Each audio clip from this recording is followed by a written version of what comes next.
Hi, I'm Diane, and I'm here to talk to you about November Song, which is the latest piece in my month song series. The first thing I want to talk to you about with these pieces is I want to make it clear that what these pieces are about is taking a tiny little technical or musical idea and learning it separate from where it might happen in a more difficult or more sophisticated piece. So in this piece, there are a couple different things that happen, and I thought you might want to know how I would teach it if I'm going to teach it to my students, which I've been doing over the last few weeks since I started working on it. And as always, changes were made based on what my students liked and didn't like, and things that I thought might be easy that were hard, and vice versa.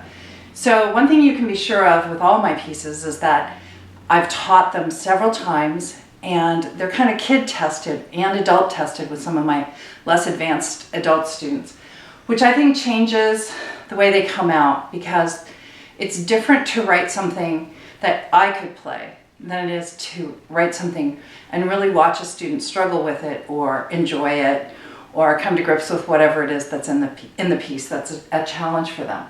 So the first thing in this piece is there are repeated notes, and there are quite a few of them. So the first thing we do in this piece is this. So the gesture I like to use is the idea of just kind of pulling your fingers in like that. And almost anybody can do that. 1, 5, 4, 3, 2 is quite a doable thing. So the beginning of the piece starts with that, and then ironically, we go backwards. We do 5, 2, 3, 4, 5, which you can do going the other way, or depends on how your student likes to do it. I kind of go underneath as if I were kind of making a little circle coming back up. But your students will figure out what's the easiest way for them. But the most important thing is don't make it belabored, and don't make them all staccato like this. Don't try this. The idea is to teach your student to play down in the bottom of the key and not letting the key come all the way back up before they play it again. And they get lots of chance to practice it in this piece. And that's part of the magic of this piece, is that it's kind of a haunting thing that returns. So there's that. And then the other thing about this piece on the right hand is that it's based on a D minor harmonic minor scale.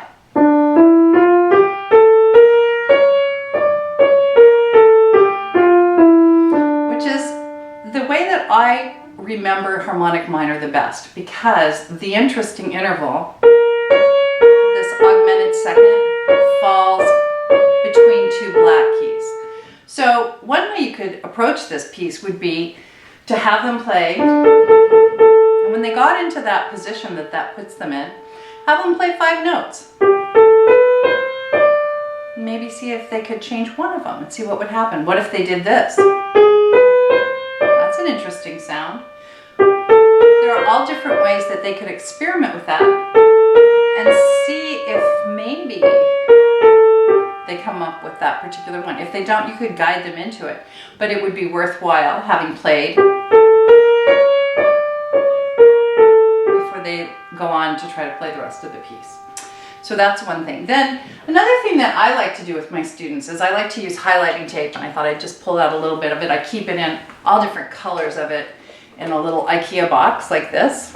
And I pull them out, and I have yet to ever have a student say, oh, don't do that, I don't like it. They all like highlighter tape. The left hand in this piece is pretty repetitive.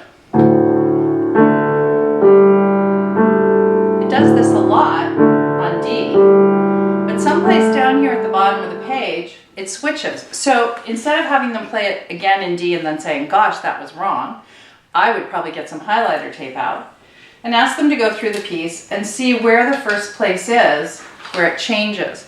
So it's not something that you ever want to do for your student. The learning is in actually they're looking through the piece and finding the place where something changes. So for instance, if they picked yellow, and I always give them lots of choices about color, I would have them highlight then the place where it first moves down to B flat. So the music would look more like this. You can see it's got yellow on the bottom. And then I would say, do we need another piece of yellow, or do we maybe need another color? And then hopefully they would figure out that after it does B flat, they might need purple or whatever color they wanted to show that it's going to move again. So you would end up with a piece of paper that's very plain, except in the few places where something different happens, which would get their attention, which is part of what you want to do when you're doing prep on a piece. You don't want to have them crash into the wall and then say, oh gosh, look, there was a wall there. You want to have them go, look, there's going to be a wall I crash into if I don't pay attention when I get there. So that's the beauty of highlighting tape, is that it literally gets their attention and it's something they can do themselves. And the great part about highlighting tape is that you can't make a mistake with it. You can always remove it. You can reposition it. There's nothing that you can do wrong with it. So it's not like highlighters, which I also love, but which can be problematic because if you make a mistake with them, although there are erasable ones, it's much more difficult to deal with it. So highlighting tape is really an important part of my studio, and I would encourage you to use some. There'll be links in the description on this particular page if you want to find out where you can get some. Anyway, those are the things that I like about this piece. And I think it's time for me to play it for you. So this is November Song.